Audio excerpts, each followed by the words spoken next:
பிஸ்மில்லாஹிர் ரஹ்மானிர் ரஹீம். அல்ஹம்துலில்லா வல் ஆக்கிபத்துல் லில் முத்தகீன்.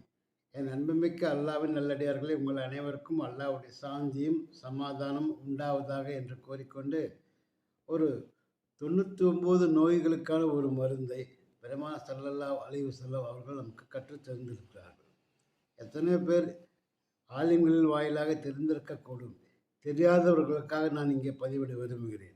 ஒரு சிறிய விஷயம் கூட நான் அறிந்து கொண்டதை உங்களுக்கு தெரிவிக்காமல் இருக்கக்கூடாது. அந்த நோக்கத்தில் தான் நான் இங்கே உங்களிடம் சிறிய விஷயங்களும் பெரிய விஷயங்களும் பகிர்ந்து கொண்டு வருகிறேன். இது சொர்க்கத்தின் புதையல் என்று கூறுவார்கள்.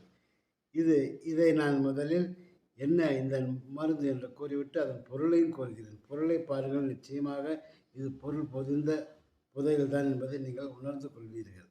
அதாவது, லா ஹவுல வலா குவத்த இல்லா பில்லாஹில் அலியுல் அலீம். நாம் கேள்விப்பட்டிருக்கோம், நாம் அடிக்கடி பயன்படுத்தி கொண்டும் வருவோம். இதன் பொருளை பாருங்கள். பொருளை பார்த்த பின் தான் இதனுடைய மகத்துவம் நமக்கு புரிய வரும். அதாவது, பாவங்களை விட்டு திரும்புதலும் நன்மை செய்ய சக்தியும் உயர்வான மகத்தான அல்லாவின் உதவி கொண்டே தவிர வேறு இல்லை என்பதாக இதன் பொருள் கூறப்பட்டிருக்கிறது. எனவே இந்த இந்த பொருள் இத்தகைய மகத்துவம் மிக்கது என்பதை இப்போது நீங்கள் நன்றாக புரிந்து கொள்வீர்கள். இக்கலிமாவை பற்றி பெருமானார் ஸல்லல்லாஹு அலைஹி வஸல்லம் அவர்கள் அருளியுள்ள சில சிறப்புகள் சில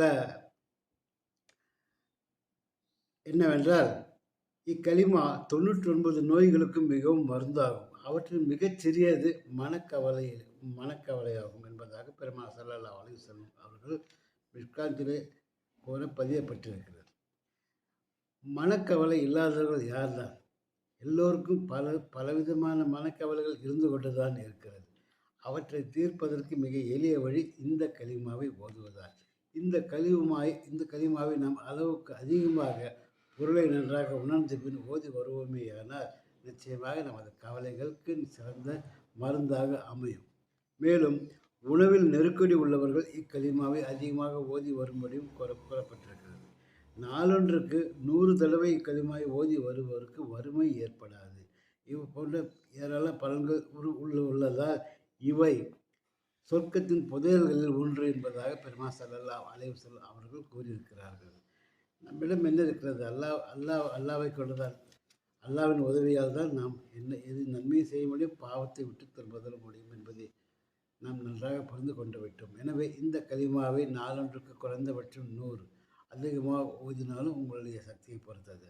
ஓதி நாம் பலன் பெற வேண்டும். அது மட்டுமல்ல, நம் குடும்பத்தினருக்கு சிறிய கலிமாவை எடுத்துரையுங்கள், பகிருங்கள். அக்கம் பக்கத்திலே உங்களுக்கு தெரிந்தவர் உறவினர்களுக்கும் நீங்கள் எடுத்துரையுங்கள். எத்தனையோ பேர் இதனால் வரை இதை தெரியாமல் இருந்திருக்கலாம். அது தெரியாதவர்களுக்காக நான் எடுத்துக் கூறுகிறேன். எனவே இக்கலிமாவை மனதில் பதிய வைத்துக்கொண்டு, குறிப்பாக இதனுடைய பொருளை நன்றாக மனதில் பதிய வைத்துக்கொண்டு ஓதுங்கள்.